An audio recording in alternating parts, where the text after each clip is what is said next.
He opposes the travel ban. Gentlemen, great to have you here. Dan, what do you understand about how the new revised version will look? Well, clearly they've taken their time, and they're going to make sure that they hopefully can draft an order that won't be attacked judicially. They're going to probably exclude Iraq, maybe for political reasons, and then that doesn't really strengthen their case if that's the rationale. And then they're going to have, as you point out, a phase-in period, and because they're going to exclude aliens who've had substantial contact with the U.S. already, like green card holders or F-1 visa, people who've been here for a while and who are re-entering, it's likely that they're going to try to confine the population mostly to people who've had no prior contact with the U.S. and try to minimize any possibility for legal standing. Now, that doesn't mean that it won't be attacked. We know the ACLU doesn't want to have any immigration controls, so they'll probably bring 50 different lawsuits to try to get one judge, as they did in the Ninth Circuit, to try to enjoin it. And, of course, ultimately an injunction can put the whole thing on ice again for a while, but we hope that it will withstand scrutiny. Andre, you don't want any immigration controls? You want open borders? Look, it's important to just respond to what Dan said. This is likely going to be the same pig with just a different shade of lipstick. Honestly, he said something that was really important. He said they took their time, and that's important for everyone to think about. Why did they take their time? It's purely for publicity. There's no security rationale behind President Trump's motives. He wanted this to have its own moment. He wanted his address to have its own moment.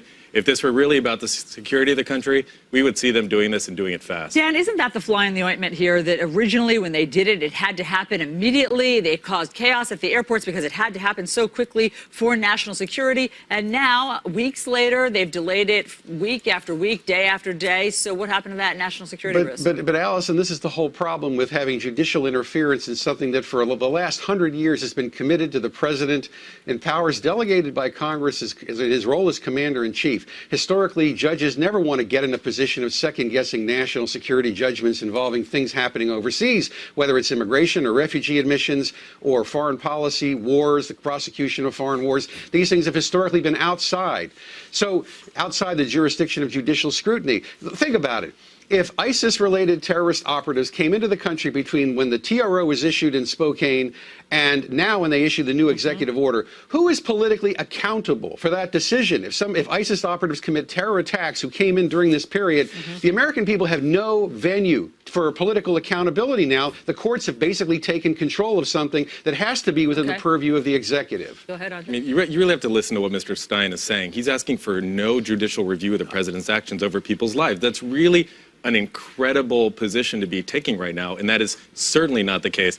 Courts have been more willing over the past several decades to take presidents to task. There's no complete plenary power over immigration, as Mr. Stein would like. There needs to be a judicial tech. That's the country that we need. And this is just pure fear tactics. That's what Mr. Stein wants. He wants there just to be fear. And with fear, we see how easy it is to elect someone. But Andre, let me stick with you for a second, because what we understand from our reporting that the legal permanent residents, meaning green card holders, will be exempt, visa holders exempt.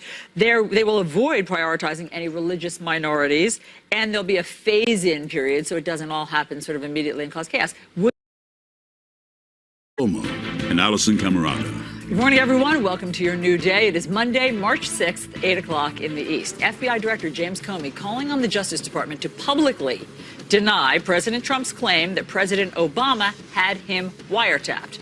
Mr. Trump offering no evidence, but still demanding Congress that he investigate his predecessor for what he calls, quote, executive abuses. So did President Trump really call President Obama bad or sick without any basis? Democrats say, yes, he did, and that this is a toxic distraction from legit Russia questions. It is certainly distracting from a focus on jobs and taxes and even the travel ban that was said to be an urgent need. We haven't heard about it for weeks. Might that change today? Day 46 of Donald Trump's presidency begins with senior Washington correspondent Joe Johns live at the White House. Joe. Good morning, Chris. The White House this morning is not backing away from the president's wiretapping claim. The takeaway from here is that the president firmly believes it happened and that it needs to be tested and investigated, despite the fact that it's been contradicted by a former director of national intelligence and the FBI. President Trump's unfounded claim that former President Obama ordered his phones to be wiretapped in the midst of last year's election coming under fire. Sources say the FBI is now asking the Justice Department to publicly refute the allegations, but so far the Justice Department has remained silent. Such wiretapping of a U.S. citizen's phones would be illegal or require a court order under the Foreign Intelligence Surveillance Act.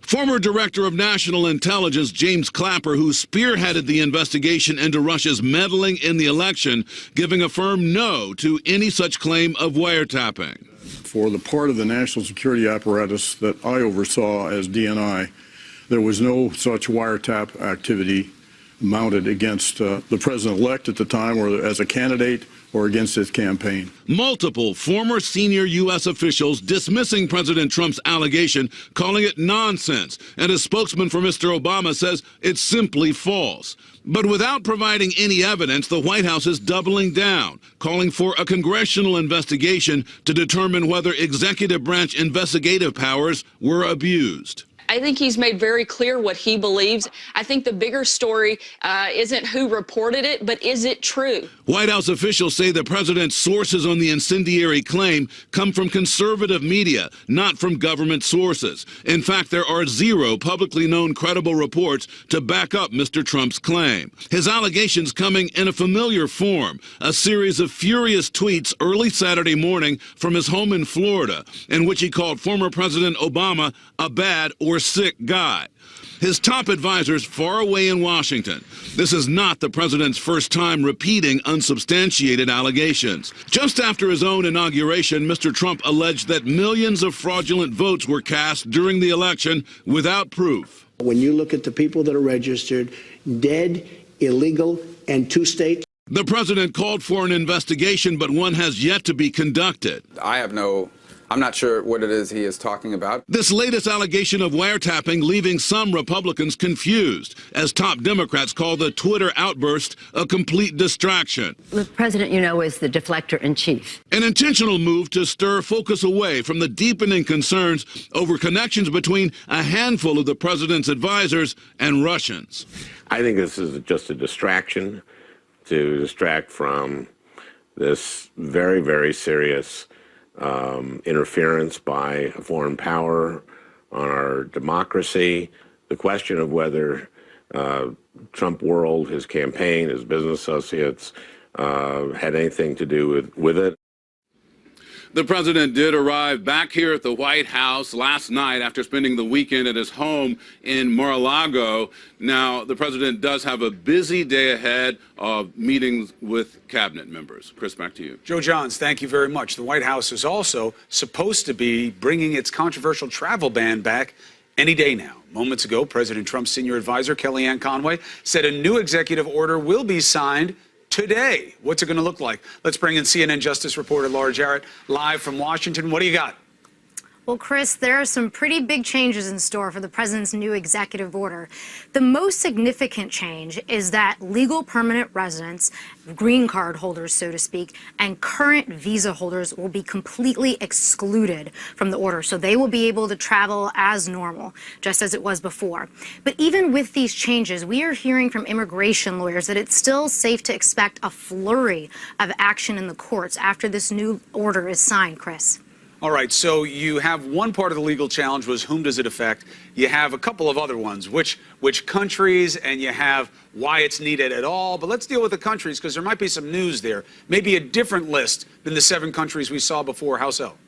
That's right. So we heard that several top members of the president's cabinet, including the Secretary of State Rex Tillerson, specifically wanted Iraq removed from the list of previously banned countries for diplomatic reasons, including Iraq's role in fighting ISIS. So we're going to have to look to see exactly how that is detailed in the new executive order. Yeah, we heard that from several sources that there was a lot of umbrage on the Iraqi part, that they felt this was disrespectful, that had to be put into the balance. So in terms of the delay and what that means in arguing the need, the urgent need, the imminent threat need, how's that playing out right now with your sources?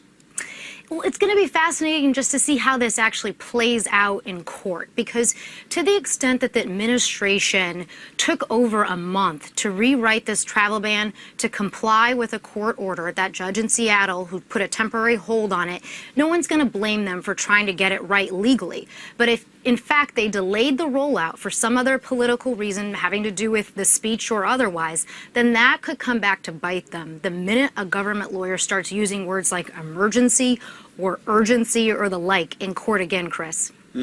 Thank you very much. Appreciate the report.